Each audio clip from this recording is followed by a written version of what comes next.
Good morning, good afternoon, good evening, wherever you are in the world.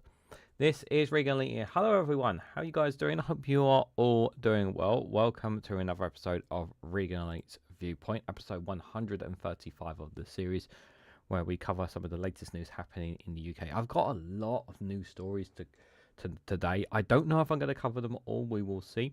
I don't want to go any further than 9:30, so we will see how long it goes. But there's quite a few things I want to dive into tonight. Just for reference, we are not just on youtube.com/Reganelite, but we're also on twitch.tv/Reganelite1 for reference. So if you're on Twitch, feel free to say hello, wave, and hit that follow button and hit that bell notification icon. And of course, if you're here on YouTube, if you can, hit that like button, share across social media, and subscribe if you can as well. I don't know what's happened, guys, but literally the last couple of weeks, I think YouTube have changed their algorithm of some sorts, because all my shorts have just literally dropped off a cliff. Like, I'm just not getting any views literally whatsoever now on the channel. So I appreciate people coming out for the live streams. I mean, this is literally the only thing that's keeping my channel going now, because there was a time where I was averaging between 40,000 and 60,000 views a month, and now I'm doing less than 10,000, which in the last 28 days, which is pretty sad. I don't know what's going on. I haven't changed the way I do shorts, but for whatever reason, the algorithm is not promoting the short videos anymore, and I don't know why. So if anyone has a reason why that's happening, let me know in the comments. Let me just quickly say hello to people in the chat. Ellie, good to see you there. Billy Kershaw. Jao, one of my moderators, do check out his YouTube channel, guys, if you get a chance to. I think the link's in the description. If not, you can plug it yourself on the chat there, Jao. Martin Brisk, good evening to you. Hope you are doing well, and anybody else who may be lurking in the chats. Right, so let's get started, guys. So the first story I want to cover here is one from... Oh, my God, I didn't actually sort these settings out. That wasn't very smart of me. Yeah, that was a bit silly of me. I forgot to sort out these settings.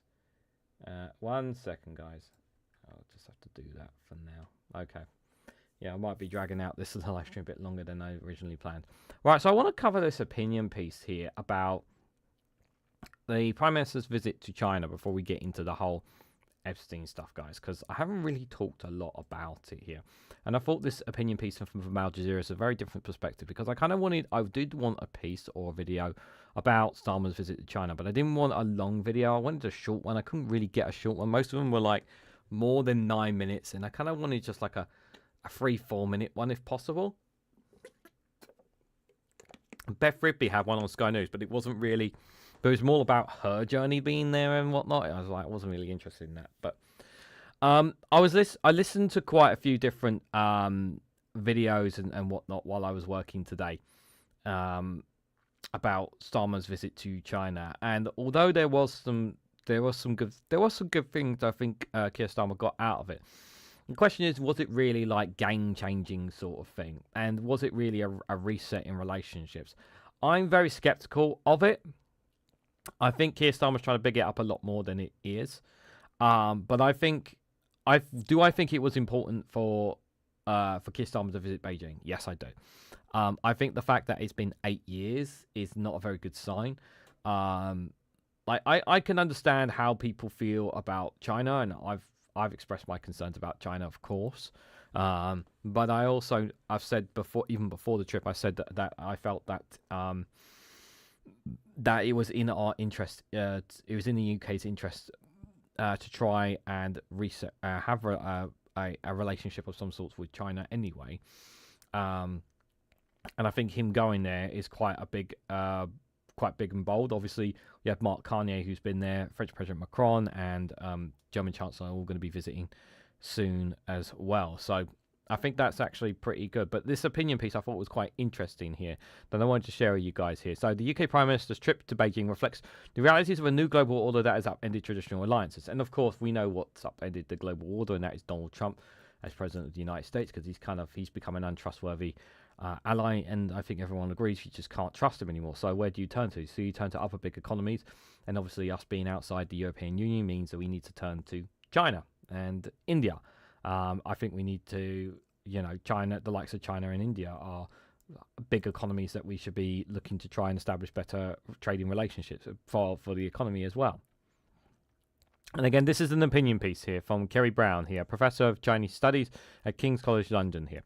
So diplomacy much of the time is about symbols rather than substance, and in the case of China, that can be particularly true. In this sense, what was important about British Prime Minister Keir Starmer's visit to China at the end of January, that was it happened at all. And in recent years, we have plenty of tensions between the two countries. The accusations against two British citizens of spying for China, the delay of the approval for the new Chinese embassy in London, and the trial against democracy activist Jimmy Lane, etc. Yeah, so there's been no... so obviously he's still being held. They've not released him. That's unfortunately not something he was able to achieve on in there. I did listen to I did listen to Keir Starmer taking questions in the comments with regards to all the to questions that the MPs put to him while he was out there. The fact that Starmer made the trip to Beijing, the first one for a British Prime Minister in 8 years, was indicted that the arguments in favour of doing it outweighed the negatives of it. I actually agree. I do think, that I do agree with that assessment. What certainly tipped the balance was the increasing intensity in which the US administration is now turning on its traditional allies. The visit did not reset relations, which I agree. But it did reveal that the world had entered a new era of global power dynamics, which is already reflected in diplomacy. On the 23rd of January, just a week before the trip to China, Starmer announced a rare display of public anger, condemning US President Donald Trump's remarks about British troops in Afghanistan. This made the trip to Beijing very different from those of the previous British Prime Ministers, and in the past, there have never been a question about the alignment between the United Kingdom and the US. The US and the UK were close allies for decades. They acted in close coordination on their wars in the Middle East since 2001, and on combating global terrorism and other threats. They shared intelligence through the Five Eyes arrangement and worked together as permanent members of the UN Security Council. On China, in moments of disagreement were brief, in 2004, the UK and European partners attempted to lift embargoes imposed by them on the US and China after the 1989 Tiananmen Square massacre, on the grounds that all the equipment they forbade was restricted perfectly well by other legislation. Then the Bush administration strongly opposed this, and the idea was dropped. More than a decade later, during the first Trump administration, it looked like Europe might seek to forge its own trade deal with China to compensate for steel and other tariffs in place by the US. But in 2018, that receded too, as the European Union eyed out a deal with Washington. Part of that was not to grow closer to Chinese in terms of trade.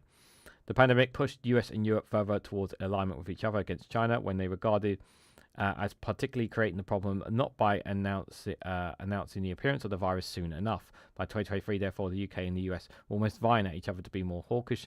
And then the Deputy Prime Minister, Oliver Dowden, declared that the People's Republic was Britain's greatest base threat.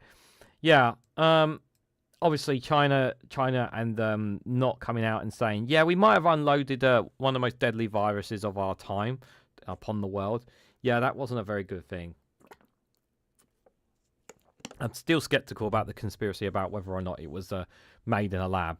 I mean, the main story that I heard was it was in a market in Wuhan, but honestly, we don't know where it originated from. Only China can say whatever they want, but it's whether we believe it or not is another thing.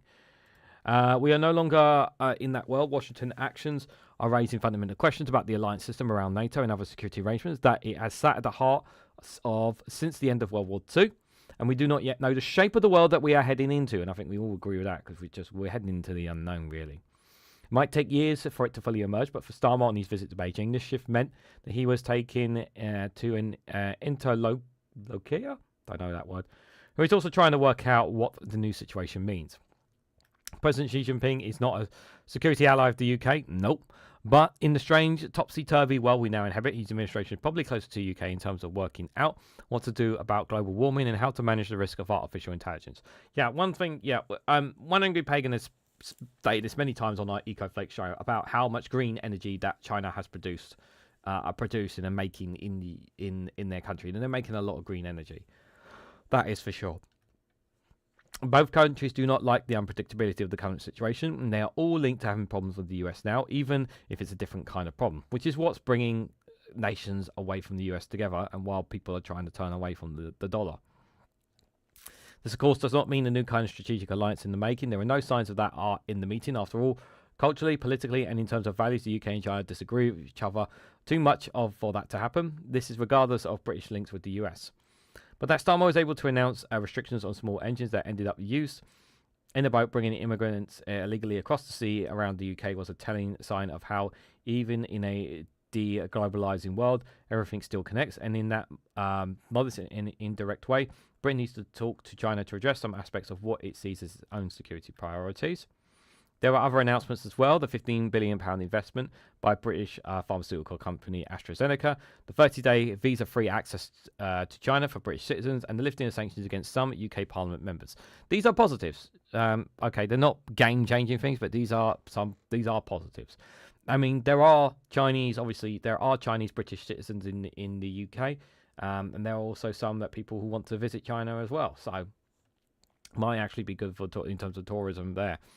For Britons to go to China. I know how people, again, I know obviously I won't be going, obviously, because of, obviously I won't be going to China because of things that I've said in the past there. But it's not like, to say that this is game changing is not really the case.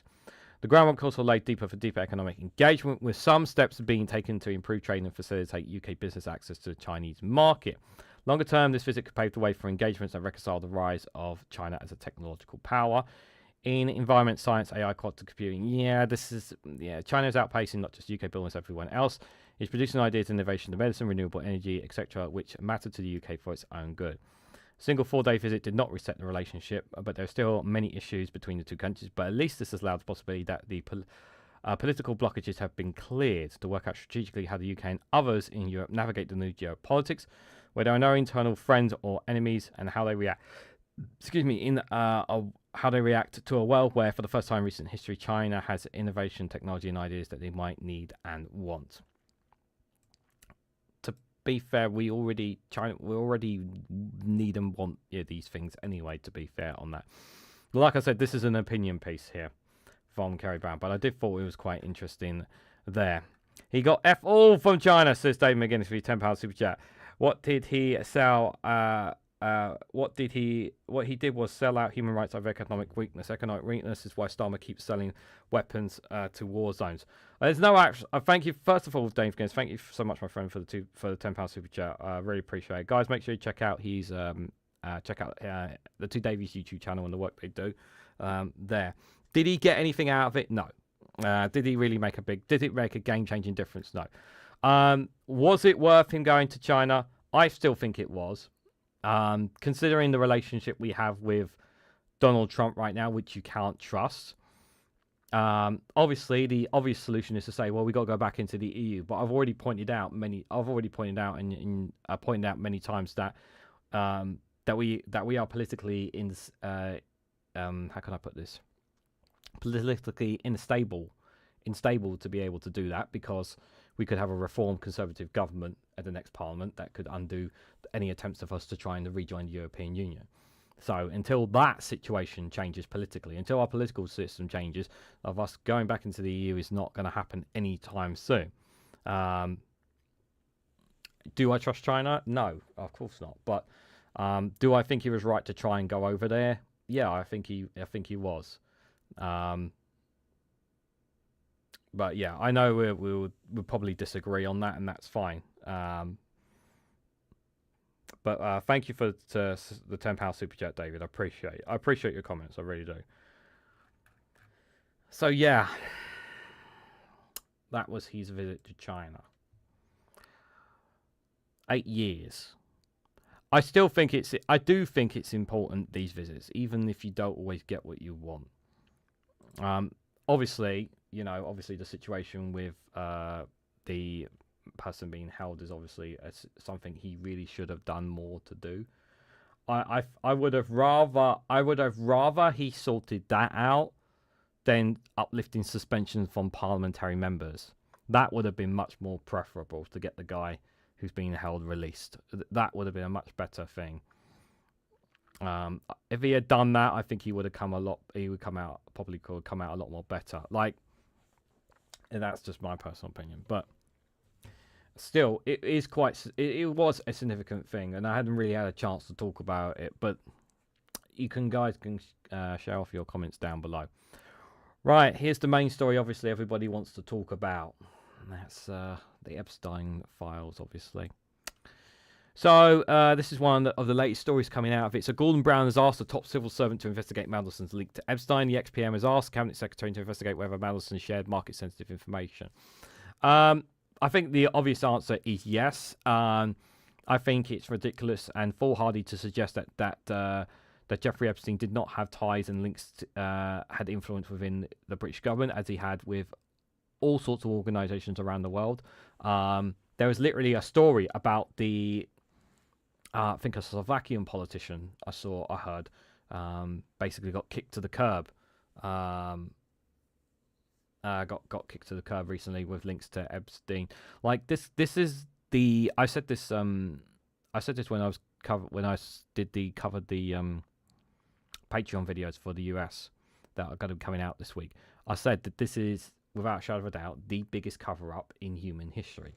This is the biggest cover-up in human history, and the chances of us getting any kind of accountability is very little here. There is something we'll get to about Mandelson which really infuriates me, which is regards to his his position as a peer. As of right now, he's still a peer, unless something breaks any news any time that he stepped down, resign. We have a little problem with that, but basically, this man was. Was a threat to our national security, basically, because of his relationship with Jeffrey Epstein.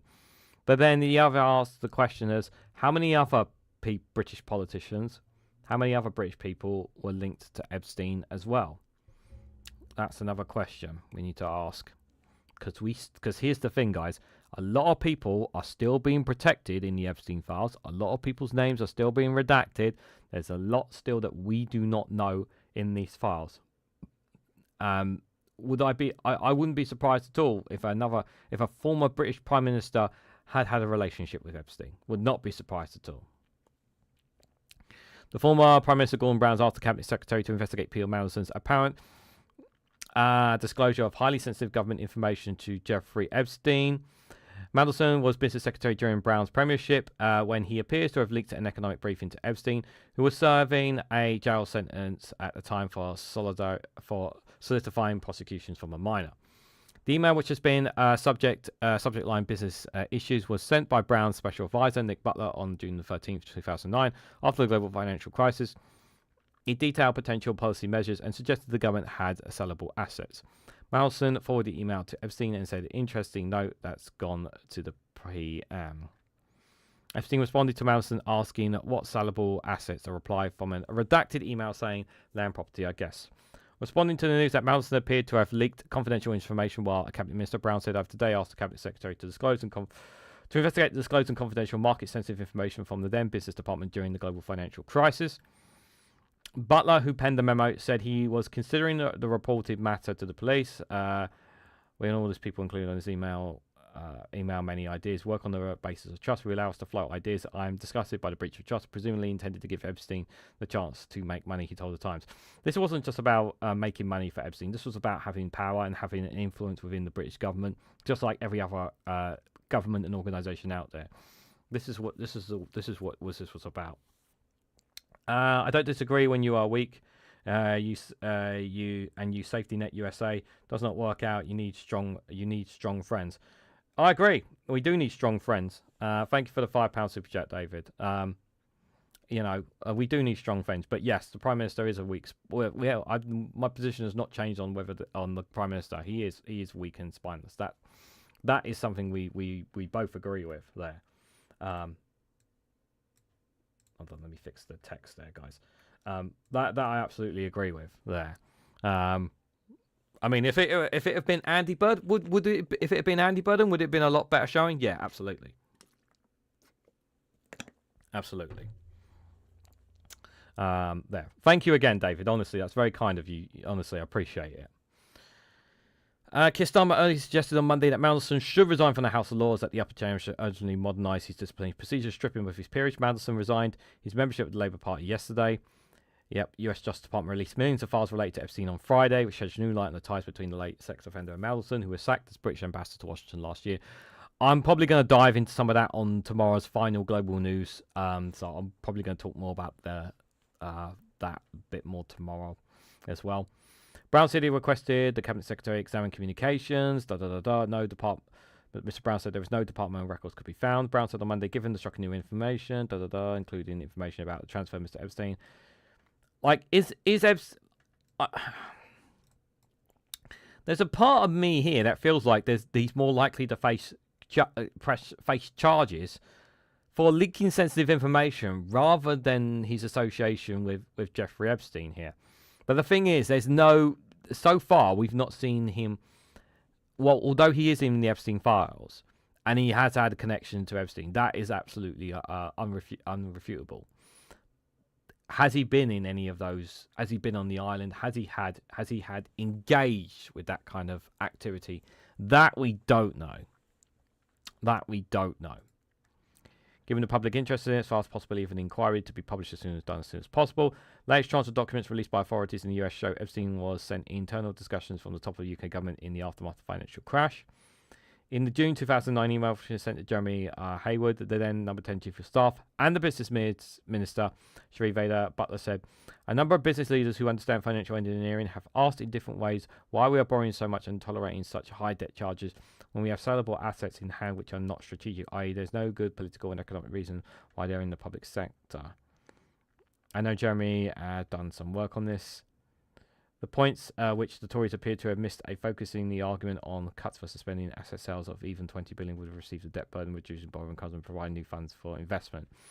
Another document released on Friday showed an analysis of business leading up, drawn up by Vedera in August 2009, was also set to Epstein. The sender of the email had been redacted, but Mandelson also appears to have been involved in the discussions.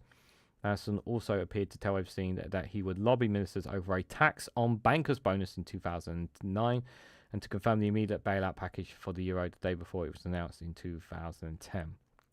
Down Street Starmer had asked a woman to conduct an urgent review, looking at all available information regarding Mandelson's contracts with Epstein during his period as government minister. Never liked Mandelson. Yeah, I never liked him either, Billy. Yeah, I always thought he was quite shady as well. I really hope he hasn't been doing the kind of thing that Epstein is, but you just honestly don't know. But the other question about him as well is, can he be stripped of his peerage? Now this explainer here, I'm gonna just put this out there, guys. I hate the system so much. I did actually decide. I did actually have a look. I did ask Google AI because I was just curious here. Oh, you can't see it from here. 1 second. Let me see if I can find a... Yeah, I can use that one. So I did ask, just out of curiosity, can someone be removed as a peer in the House of Lords? And this is what it said. Yes, a member can be removed or suspended from the House of Lords under the House of Lords Expulsion and Suspension Act of 2015. The House can expel or suspend members for breaching the Code of Conduct. Additionally, the House of Rules Reform Act of 2014 enables the removal of non-attendance or serious crime convictions, while peers may also resign. So key details regarding the removal of peers. So expulsion and suspension, the House of Lords can vote to expel or suspend members who breach the Code of Conduct, such as financial gain or bullying. Members can sentence to over a year in prison or disqualify those who fail to attend to hold session. Life peers can resign from the House, but they cannot legally relinquish their actual peerage title. Removing the peerage title, stripping someone their peerages entirely requires a specific act of Parliament, which is rare and difficult. Hierarchy peers, where some of the peers can disclaim their titles often hold them for life. While memberships can be removed, the actual title of a life peerage is rarely revoked, making it a complex legal aid rather than just a simple action. So this really pisses me off because here's the thing, right? He hasn't. The thing is, there hasn't proved that he, like, as of right now. Obviously, they're going to need to investigate into what kind of information he's handed over to Jeffrey Epstein. But obviously, if he's handed government-sensitive information to them, is that enough yet to warrant a expulsion or suspension from the House of Lords? That's the first question. And if so, can they actually do that? I would like to think yes. Criminal conviction. I don't think he's going to get a criminal conviction as of right now, but I don't know. But it does make me wonder, because of the shit system, and I have to call it a shit system.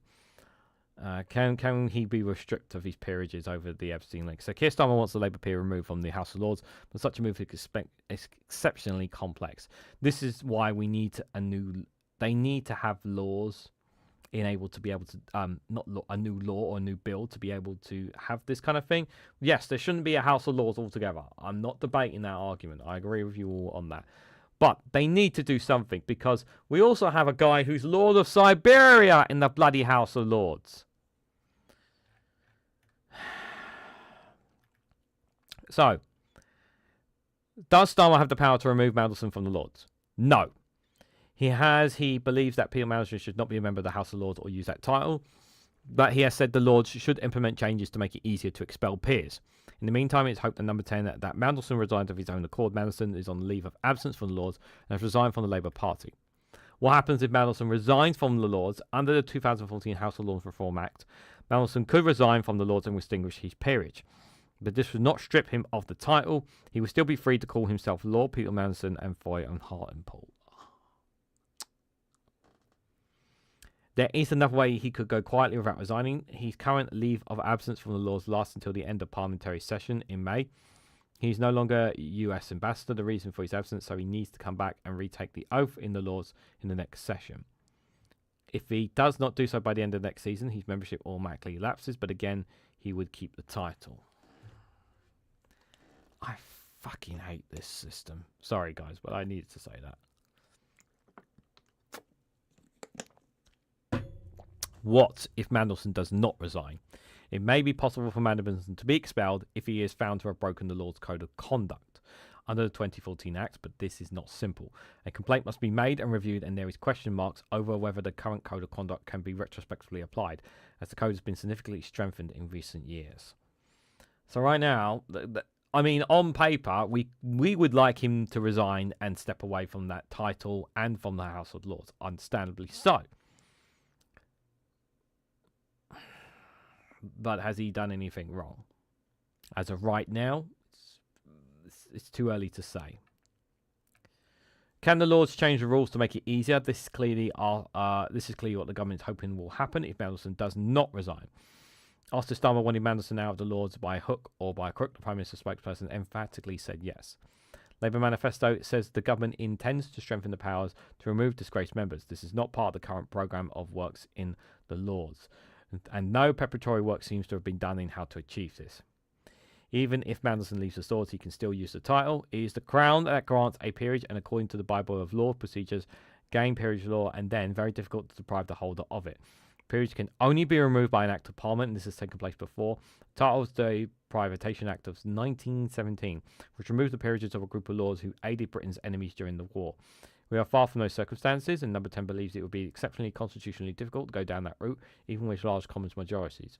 Many former peers who have left still use the title Lords, even hierarchy peers who were removed from the late 1990s. Under the current system, it seems near impossible that even the most egregious acts can lead to a peer losing their title. Even the most egregious acts. Yes, yeah, he did quit the Labour Party, yeah. Mandy quit Labour to remain in the Lords. Oh, he quit the Labour Party to remain in the Lords. Thanks for the £2 super chat. The thing is, and this is the problem, because the House of Lords is an unelected body, they can just simply ignore the government, ignore the public's demands on this. That's the thing. They can just simply ignore this. That's the worst part of all this, which is what infuriates me more, it only infuriates me even more, over this. Because we could end up finding out that he was doing the same kind of things that Epstein was doing, possibly. And he would still remain a peer. And it would just make me sick to my stomach.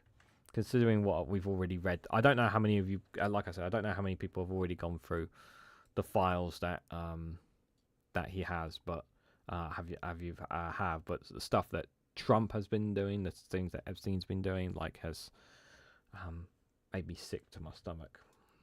And I don't like thinking about it because it really makes me uncomfortable. But like I said, I will be discussing some of it later. Not later here, but tomorrow on our final global news live stream at 4 o'clock tomorrow. The last one for a Tuesday that I'll be doing. User, good evening to you. Hope you are doing well. Yeah, let's hope.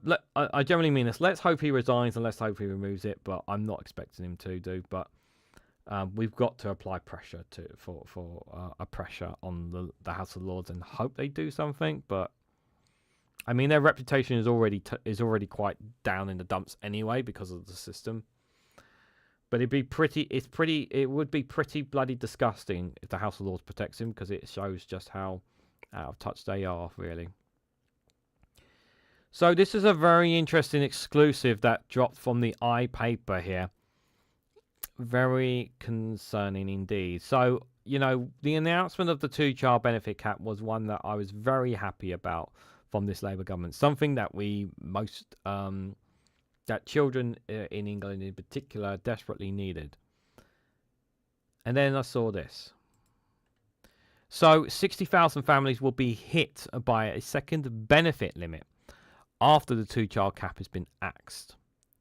So, according to the exclusive from the iPaper here, and a government impact assessment found tens of thousands of households will not fully benefit when the cap is removed. So why not? Let me reread into it, guys. So, tens of thousands of families will not feel the full financial advantage of Labour scrapping the 2-child benefit due to an annual limit on household benefits. Lifting the 2-child limit will result in 570,000 low-income households, more than 2 million children, receiving more money by 2030-2031, according to a government assessment, which is a good thing, and that's definitely a good positive thing. Ministers estimate that this increase in support for families with 3 or more children will lift 450,000 kids out of relative poverty by 2039, which is again a good thing. But 60,000 of eligible families will see some or all of their cash boost docked, because they will hit an overall household benefit cap, an impact assessment has revealed. The cap prevents households where no one is in work from claiming an annual total of more than £22,000 a year, or slightly more in London where living costs are higher. Now, this does not apply to households earning at least £846 each month through paid work. Ministers said in December that they had no plans to change or remove this household benefit cap. According to the impact assessment, 50,000 households will not gain financially from the 2-child limit due to the benefit cap, and a further 10,000 will only partially gain. So while I'm delighted that we're going to see 570,000 low-income households will receive more money over time from the lift, and that 3 or more people on 3 or more children we're talking about nearly 500,000 of kids getting out of relative poverty. We still have a situation here where even with the removal of the cap, there's going to be some who aren't going to feel better off at all. And this is where you ask the question, well, what are they doing in response to this? This is very annoying indeed. Because these £22,000 a year. That's it's not a lot of money. Really is not a lot of money a year.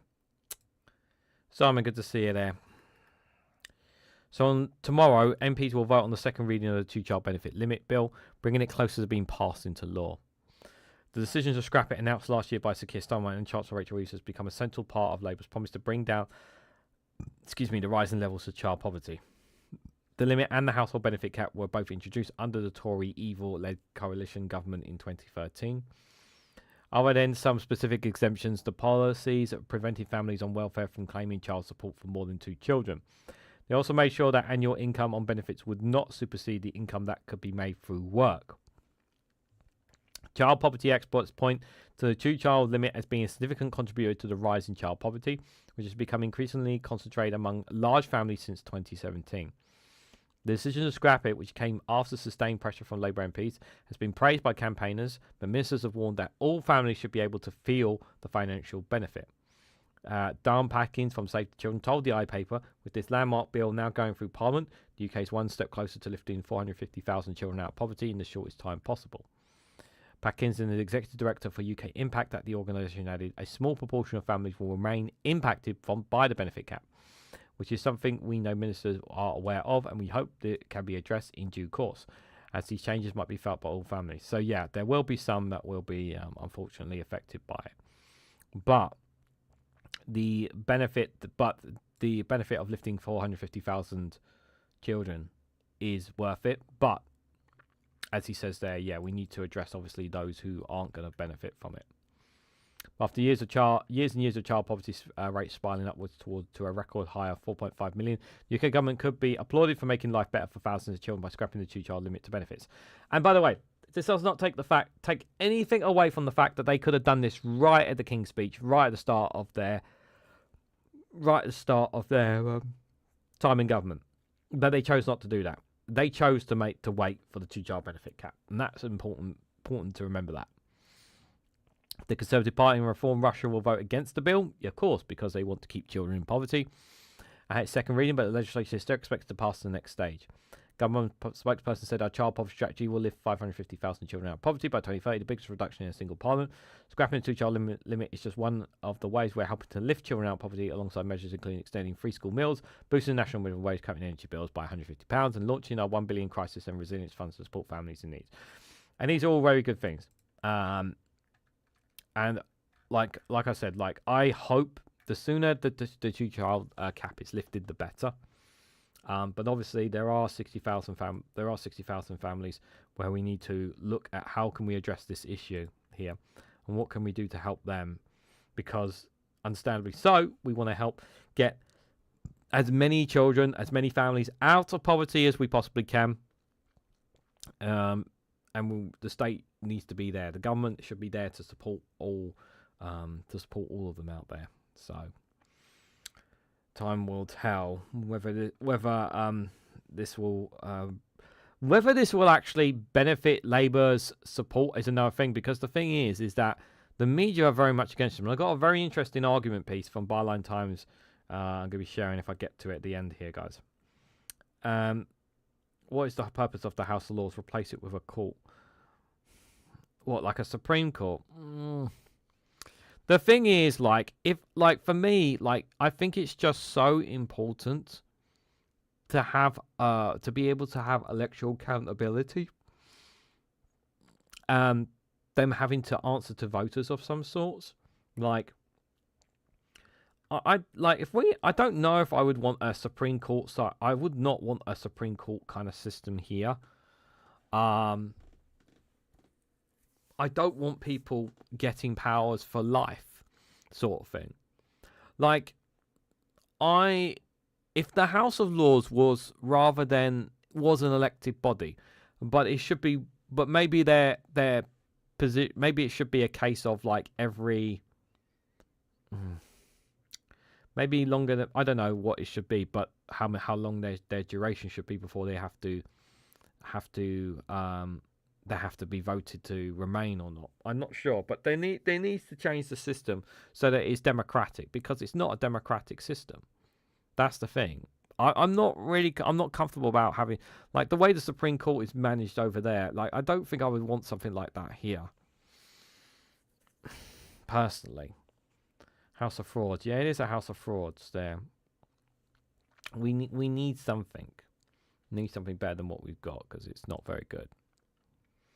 Right, we've got quite a few, still a couple more stories to go through here. So let me jump straight to our funny video here. It's a short one for you guys. But obviously when it comes to this man, it's always short and sweet, and it tends to be from this man tends to be quite what's the word? Yes, delicious, of course. because, yeah, from Garen, it's always delicious. Anyway, I haven't watched this one, but I thought let's just go off a fly and just see how this one goes here. Here's Garen with his short video of Express Yourself Like an Irishman. Sorry to all the Scottish people listening to this.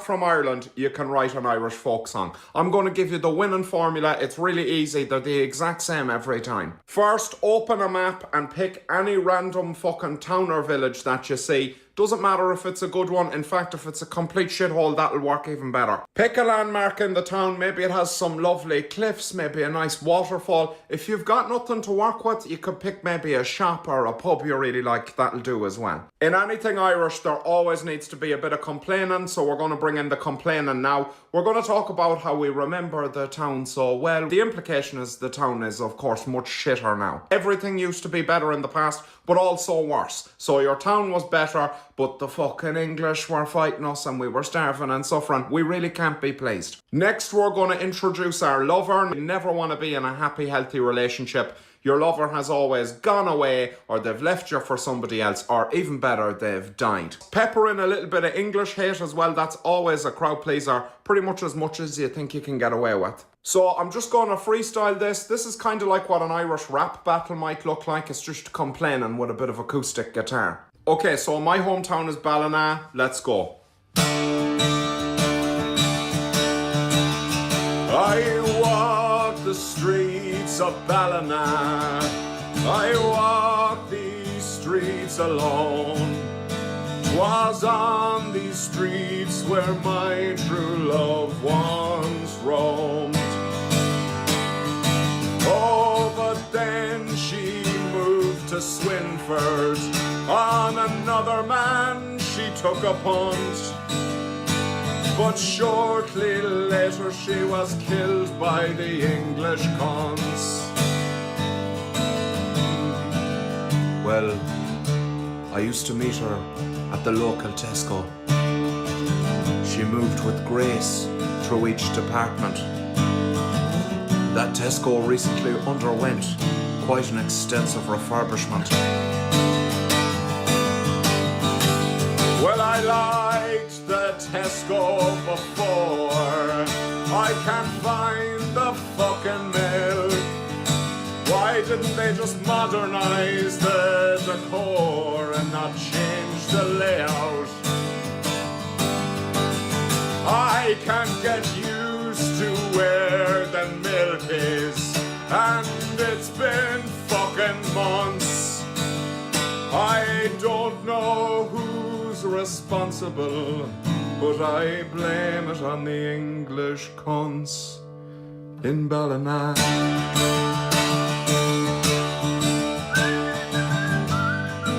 Anyway, follow me, I'm delicious.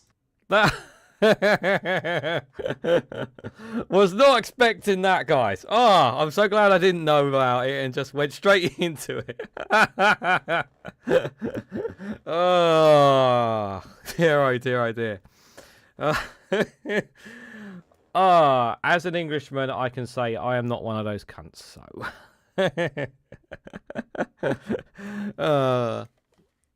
I'm sure he doesn't mean all Englishmen, to be fair. We know which ones he's referring to there.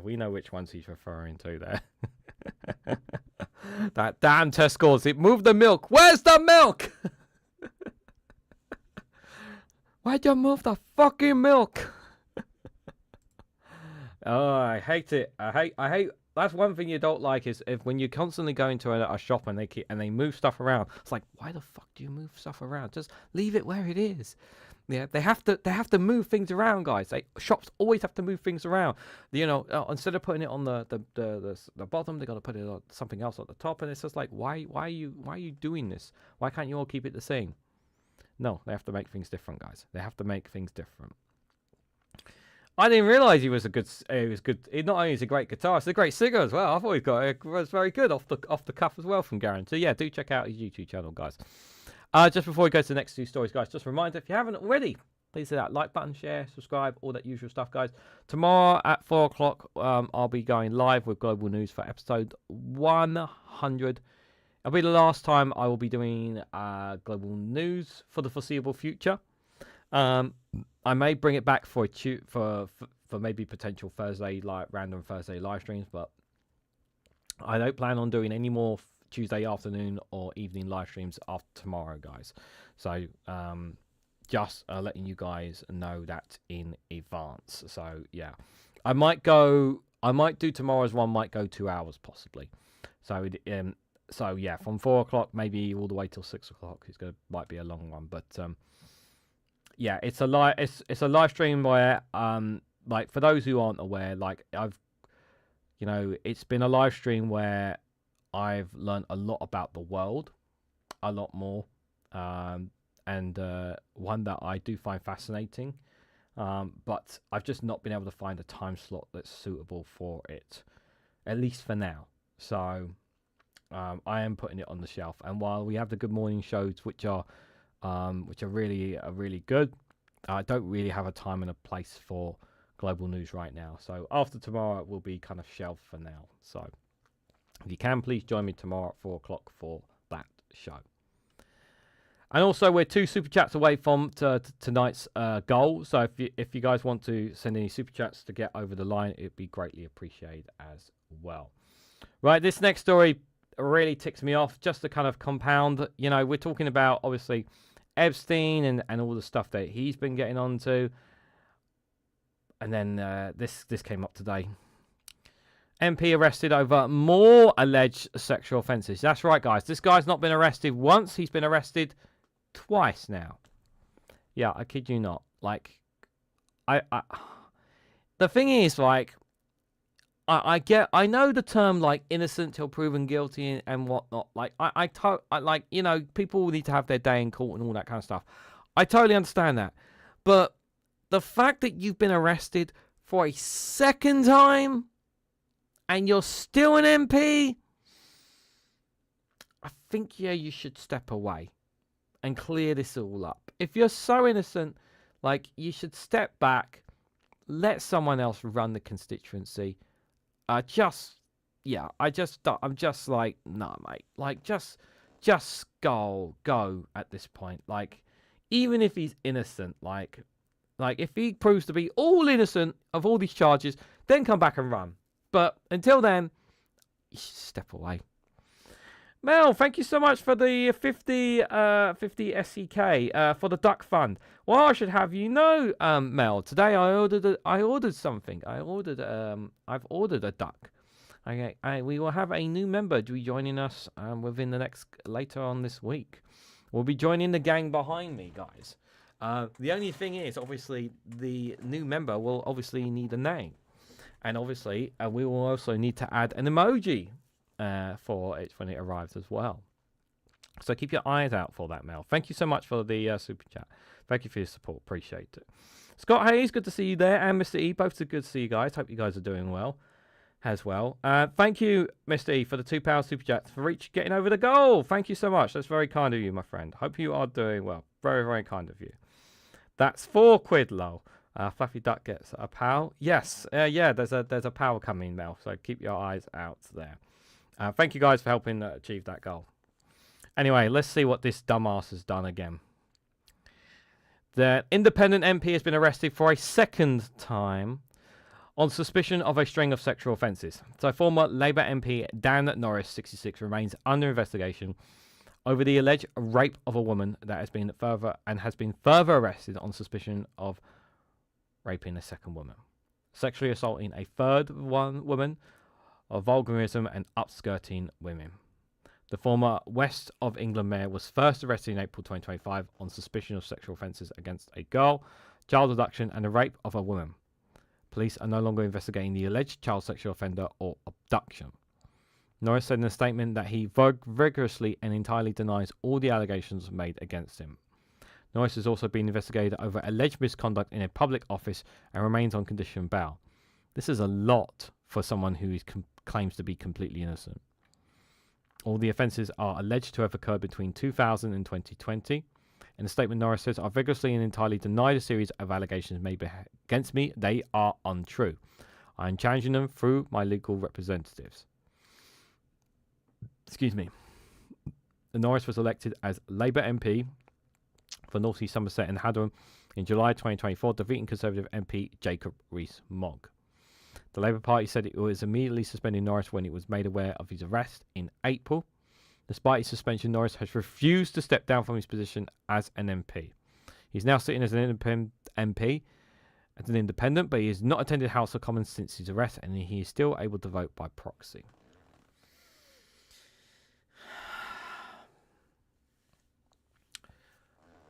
I have a question for you guys. Should he be allowed to vote by proxy at all when you're under these kind of conditions? I don't think he should. Do I think he should step down from his position on this? Yes. Because these are very serious allegations made against him. And these are multiple allegations. It's one thing to have one allegation, but we're talking about multiple allegations. Like, there sounds like 2 or 3 different alleged crimes that he has committed here. And obviously, there's still an investigation that has to take place here. But I really think in the interest of the North Sea, Somerset and Handham people, it would be in their interest if he was to step down.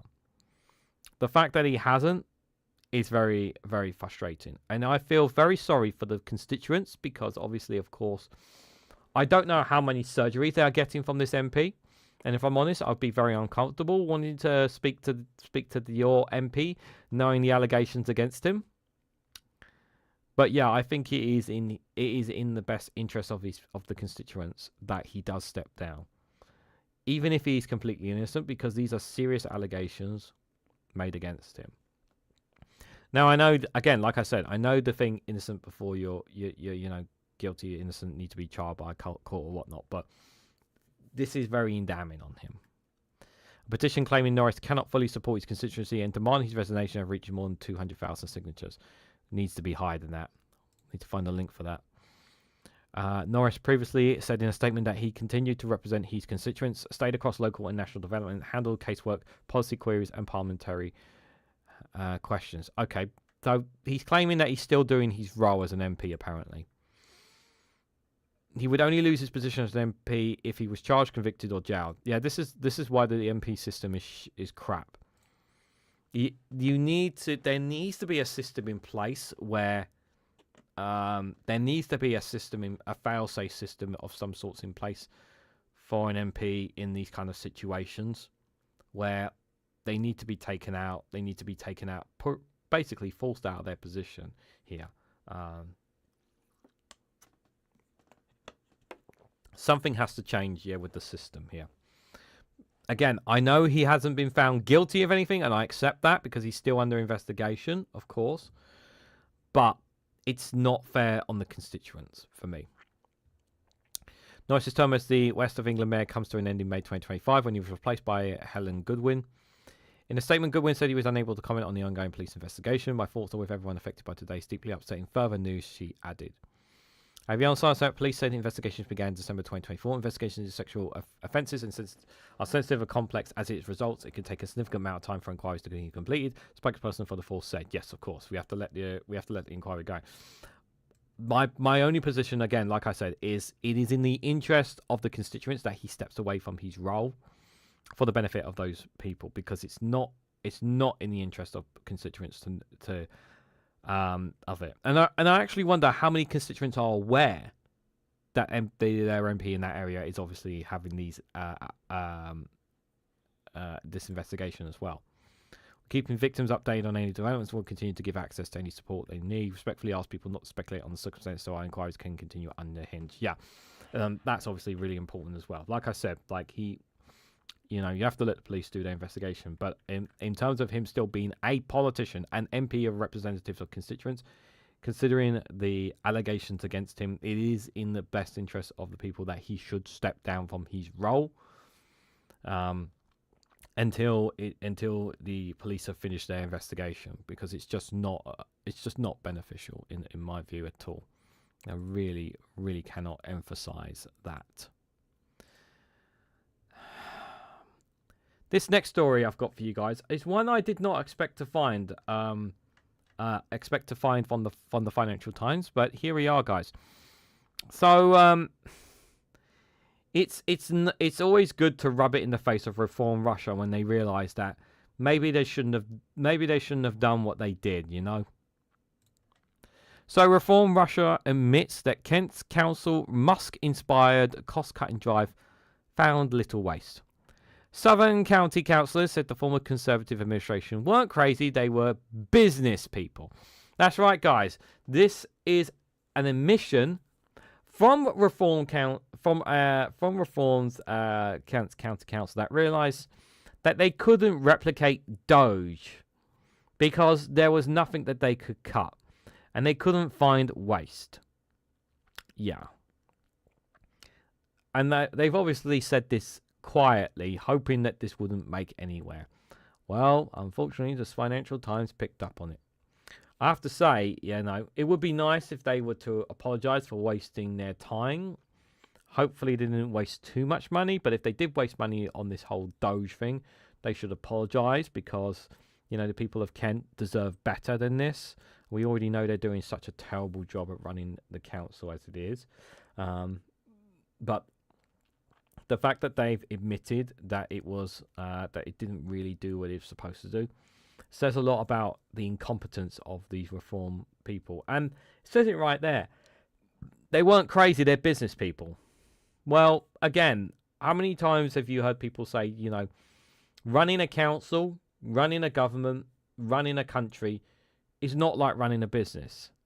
It's about looking after the people. It's not about making money for yourself or trying making money for yourself here. People keep thinking that being a politician is like being a businessman. It doesn't work like that. So, senior councillors at Kent County Council have admitted that their Elon Musk-inspired cost-cutting drive has not found any significant waste to cut, despite bombastic claims made by senior figures at Reform Russia.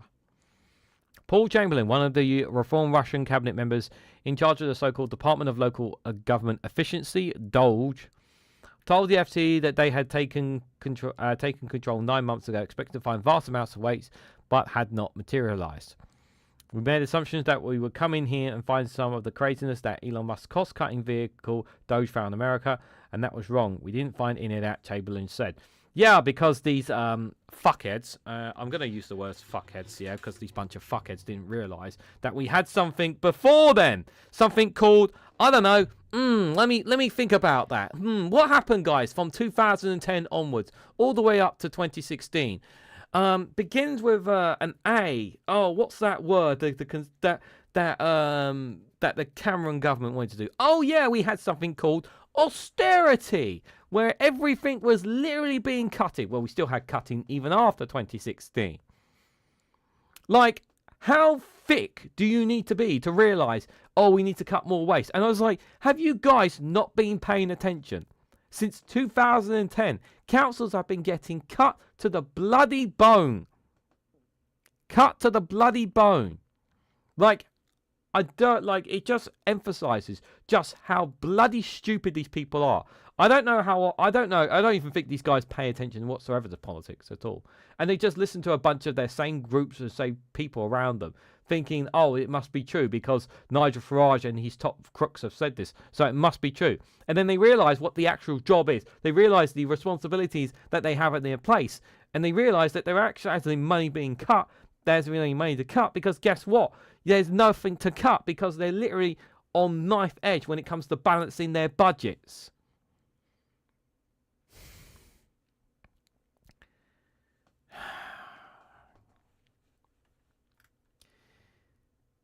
So did they apologise? What do you think, guys? Do you think these reform Russian councillors were going to apologise?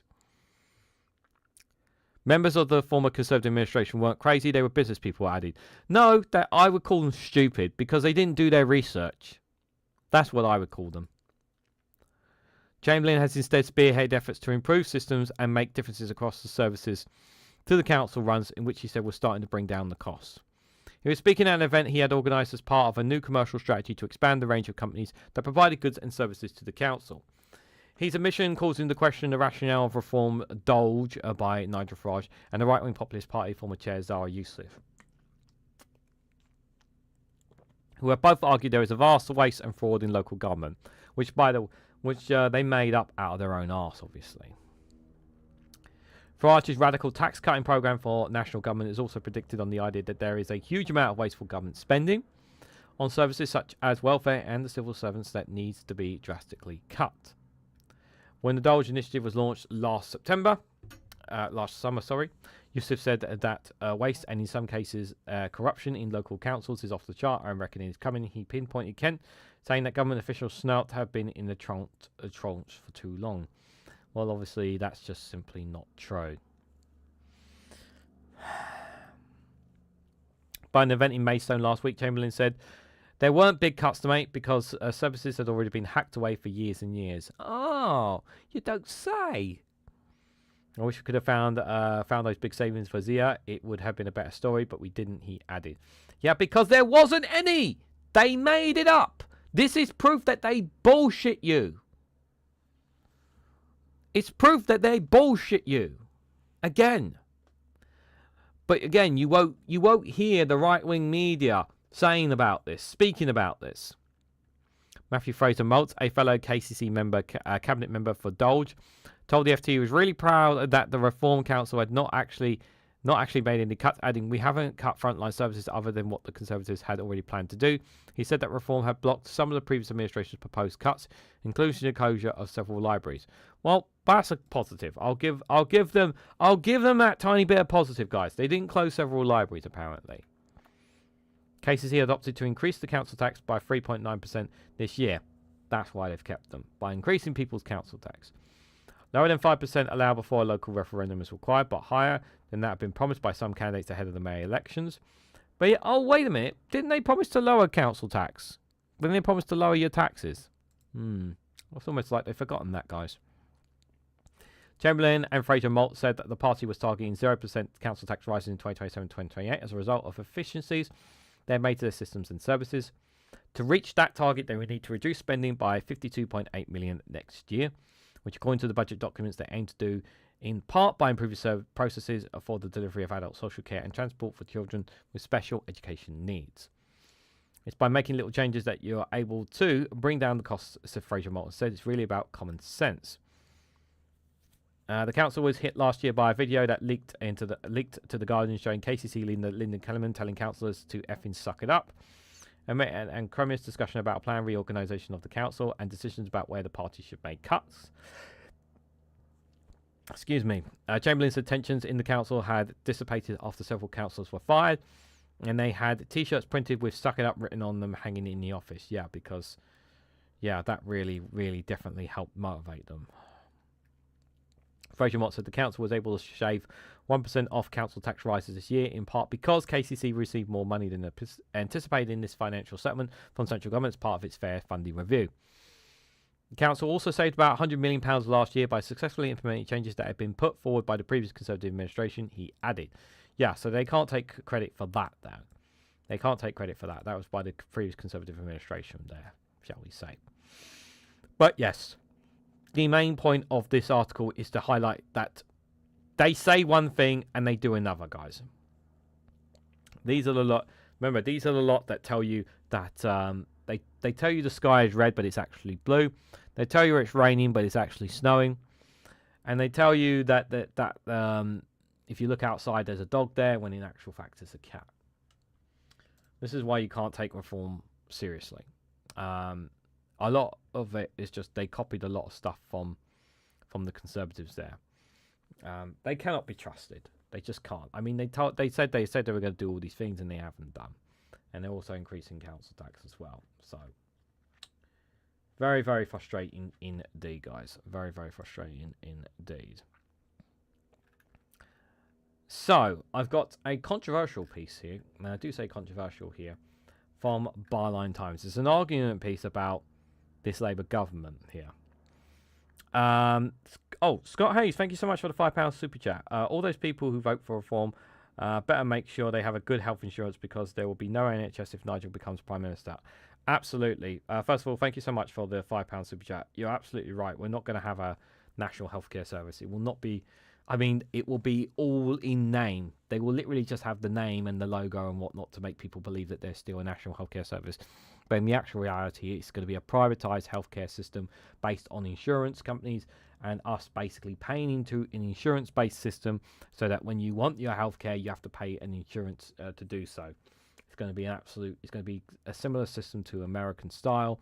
That's what we're going to be getting if we get a reformed Russian government in. Yeah, I hope these people are ready to pay for their health insurance, because that's honestly what they're going to get. That's honestly what they're going to get. Our younger generation really, really needs to be out and be able to vote them out, because we can't have this older generation bully the next generation of our children into being worse off. We need to do more. Need to do more indeed. So we've got an argument piece here from Byline Times here. The headline is Keir Starmer's Labour government is much better than the media admits. The argument piece says there is a deep disconnect between the government's actions to improve the country and its standing in the polls, argues Professor Chris Paintner.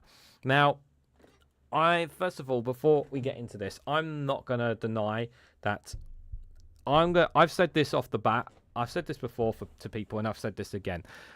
Would I have kept Rishi Sunak in government and the Conservatives over this Labour government and this Prime Minister? Absolutely not. I would have taken this Labour government well over the Conservatives. I think the Conservatives have been absolutely diabolical to us.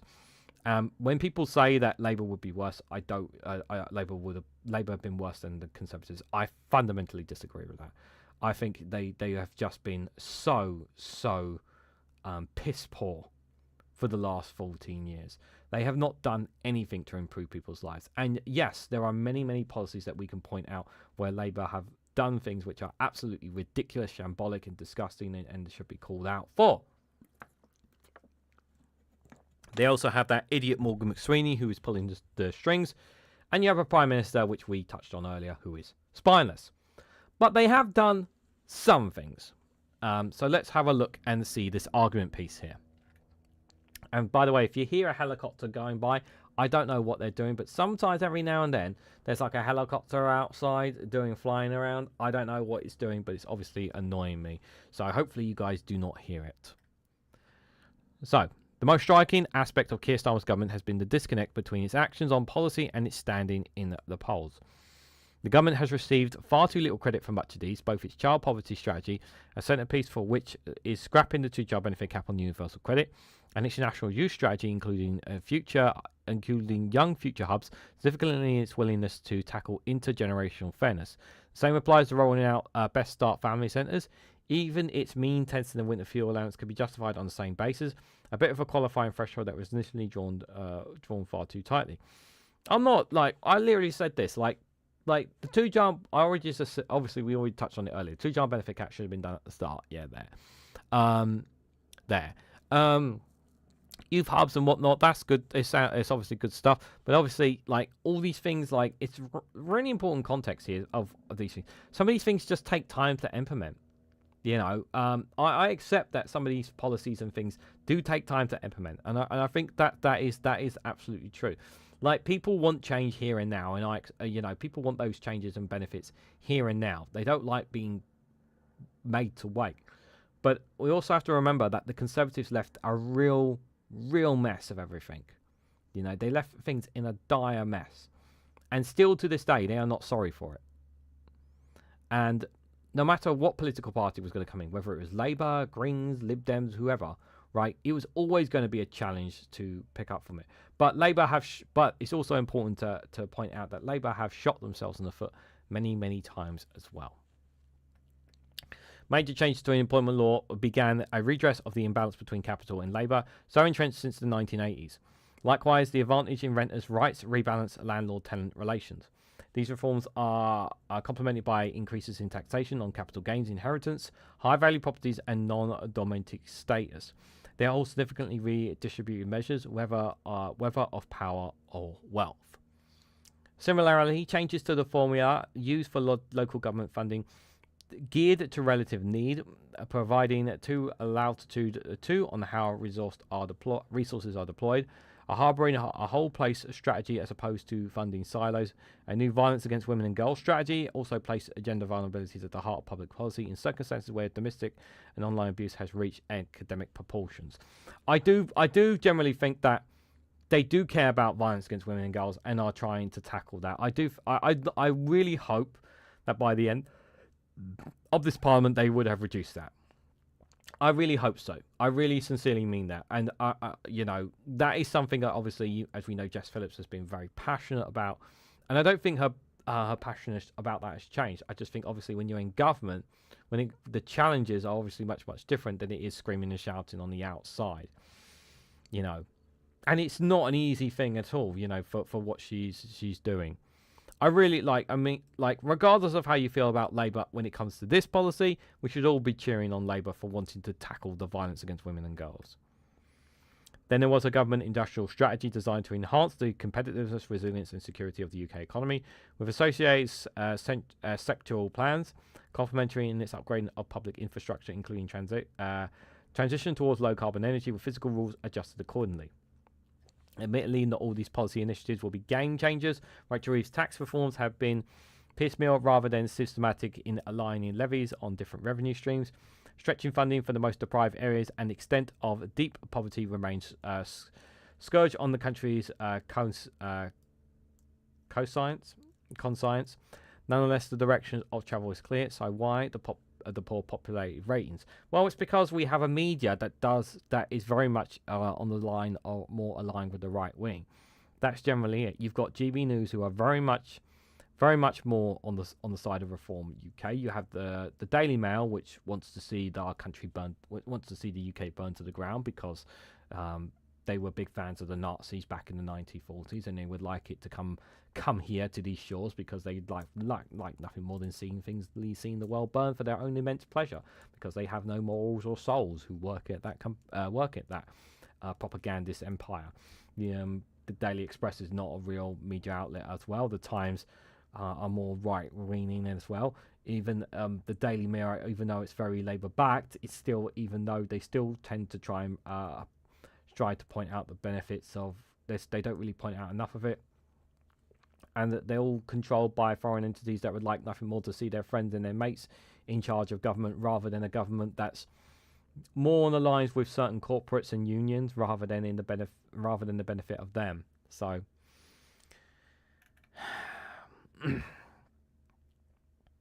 Regan's real name is Wilson Smith. I don't know who Wilson Smith is, but that isn't my name there. So, by the way, if you do say my real name, you will be banned.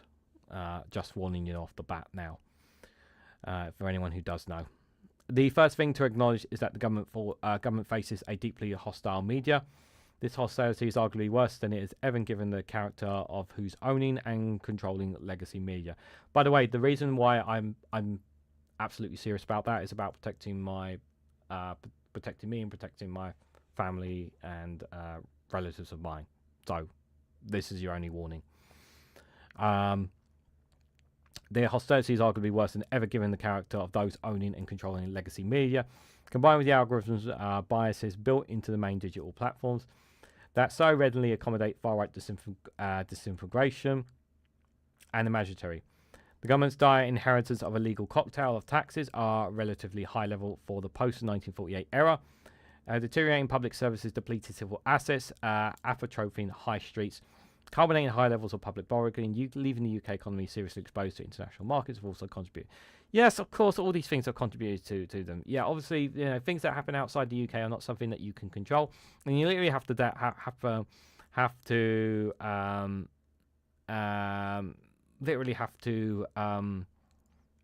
you have to adapt to those processes. But you can't blame all your problems on international things, which is what the Conservatives were doing a lot of, constantly blaming them. And the Labour government can blame things on Trump to a certain extent. They could if they wanted to, but they don't really there. However, such a defence inevitable wears within the passage of time. That isn't my real name. Billy's just saying that. It was a 1984 joke. I'm not familiar with the joke, Billy. Sorry. Yeah, I'm just very subconscious. I know it's not intentional. Billy, but I'm very self-conscious of my real name being out there. That's all. That's all it is, guys. So I just don't want it out there. Another explanation for the lack of popularity centres on its failures of political leadership in developing and compelling an overarching narrative for how its policies will change the country for the better. This has led to calls to an overhaul of the government's whole communication strategy. However, much of the Starmer's time and energy as Prime Minister has to be devolved in coordination with other European and Commonwealth leaders to manage the security threats not only posed by Vladimir Putin's state terrorism, but also from a rogue president in the White House, susceptible to Russian propaganda and impulsive actions on the global stage. Political parties, especially incumbent ones, have the additional headache of a collapse in predictable voting patterns. As the electorate becomes as segmented, disillusioned with established institutions, and more biddable for populist insurance, the meteoric rise of reform Russia is attributed by the anti-racism group Hope Not Hate to a coalition of pessimism formed among those who feel let down by the political system and disparaging of the future. It's worth also remembering that people were not expecting reform Russia to get into government anyway. That was not going to happen. No, you're fine, Billy. It's not. No, you're fine, Billy. Don't need to apologise. You were making a joke, and I'm just self-conscious of my name going out there. That's all. You don't need to apologise. It's fine. Just stick to my YouTube name, guys. That's it. You can say Regan. It's fine. As for Kemi Baganott's Conservative Party, other than physical conservatism, there is little difference to it from reform. Committed to reserving as much as Starmer's government legislative programme under the leadership of the inequality that has married the policy landscape since the Thatcherite era would mean merely resume left-wing populism central to Zach Polanski's makeover of the Green Party and advocating eventual withdrawal from an already shaken NATO alliance that raises another spectre just when European security is at its most perilous since the Second World War. Yeah, all these things are really, really bad. Sorry, I just knocked my desk there. Look, when things have gotten so bad for us, and things have gotten bad for a lot of people over the last 15 years, things really fell off a cliff for a lot of people since 2010. I mean, it's not to say that life wasn't perfect before 2010. I think people can speak for themselves there. Obviously, I weren't neck deep into politics anyway, but what I can say is that public services are nowhere near what they used to be before 2010. And for a long time, we've not seen enough. From 2010, there was a severe lack of investment from the Conservatives into our councils, into places where it needed to be. And a lot of it was all about driving corporation, driving privatization, all that kind of stuff, pushing more and more of that, as opposed to helping out people. And the Conservatives really, really made life worse for people. They really, really did. And they got to hide behind the whole Brexit. They got to hide behind the pandemic. But they finally had nowhere else to hide. And people had no choice but to vote for Labour to get the Conservatives out in a desperate attempt. Like, people were desperate for a change. And it wasn't, and again, I have to stress this, people didn't vote Labour because they wanted a Labour government. People voted Labour because they wanted something different. And yes, unfortunately, a lot of people felt that they were let down a lot more. I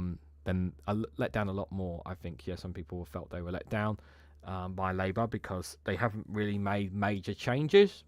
Like, they haven't. One thing about Labour, which there's a number of things.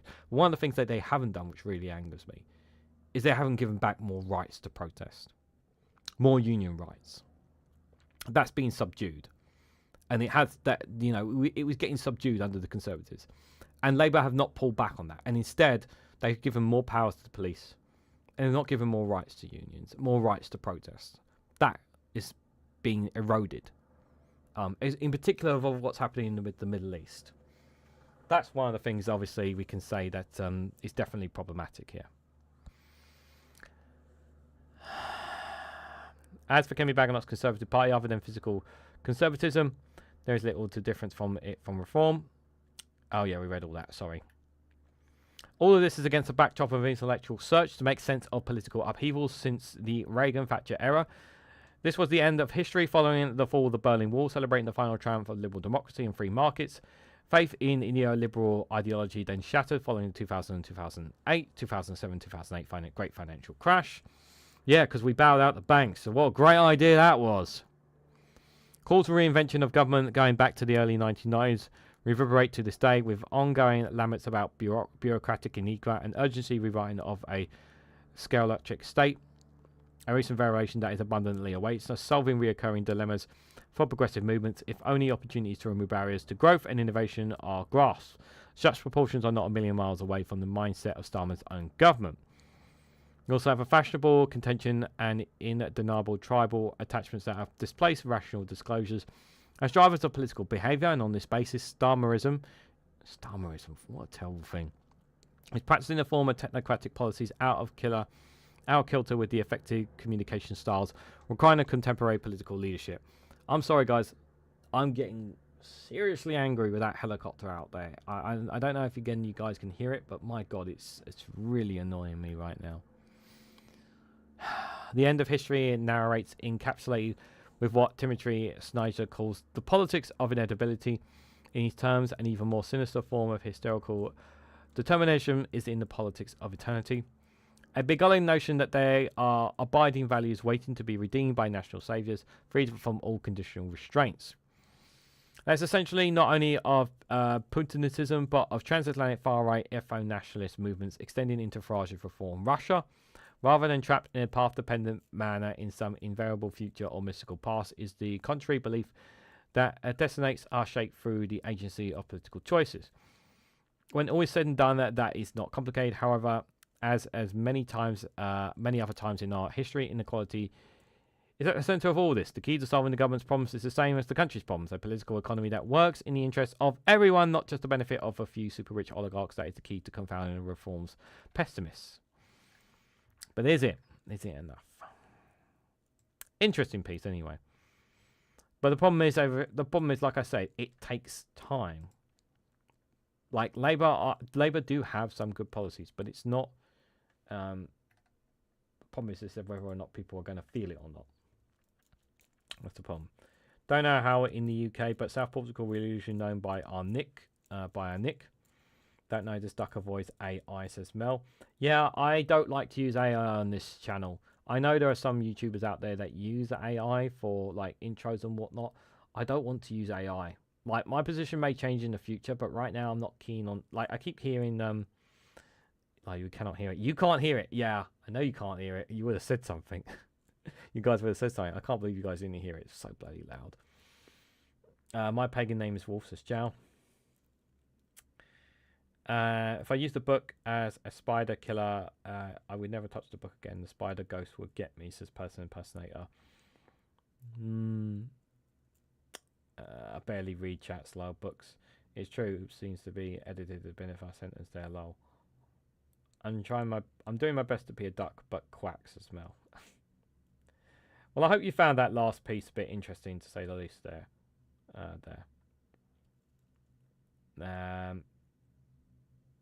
Pushes me that I want to defend him, but I once never liked him. I just dislike stupidity more, says Person Impersonator. Yeah. Okay, guys.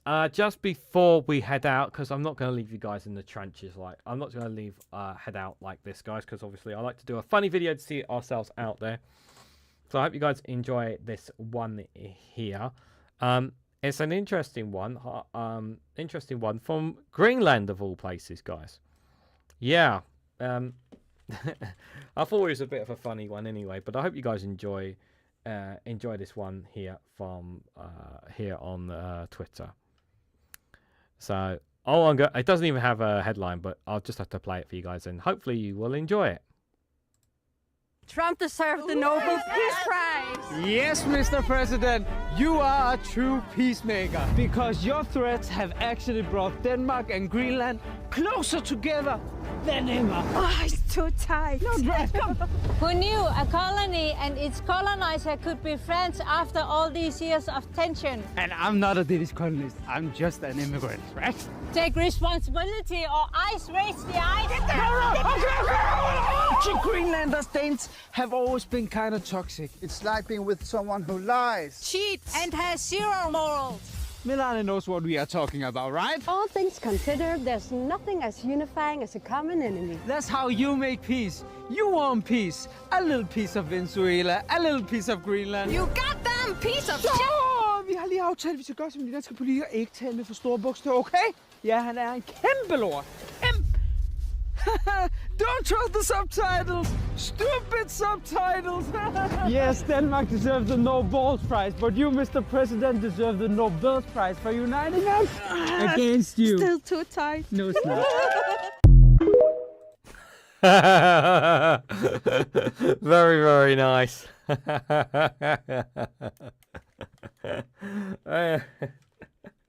I thought that was a great one. I've had that on my bookmarks for a while, to be fair there. So I wanted to share that one with you guys there. So I hope you guys got a bit of a laugh out of that. For sure. So just again, a quick reminder before we go, guys. I'll be live tomorrow at 11 a.m. for another Good Morning show, as well as we'll have the last global news at 4 o'clock tomorrow. So if you can join me for that, feel free to do so as well. But thank you guys all for coming along. Thank you to everyone who sent super chats tonight. It was very, very appreciated. Very kind of everyone as well. I'm so glad that I'm back monetized, but I need to get the views back, guys. So that's the problem. That's the next challenge, is trying to get the views back. So maybe after my holiday in November, I might have to start bringing back some main videos, because while I'm getting views I appreciate people coming out for the live streams. Obviously, the short videos, they're not getting any views at all, which is very concerning indeed. So definitely some problems to deal with there. Yeah. So on your way out, guys, if you can for me, please. Excuse me. Sorry. Hit the like button, share this across social media, subscribe if you haven't to already. Do check out Rumble and Patreon. Content for them will be dropping over the week. I've recorded them today. And join our free Discord community if you can. And you can find links for other social medias that I'm on down in the descriptions below. There's also a links tree. If you click the links tree in the description down below, it takes you to all my links, so you can find out what I'm on if you want to follow me anywhere else there as well. So thank you all so much for watching, and I hope to catch you all very, very soon.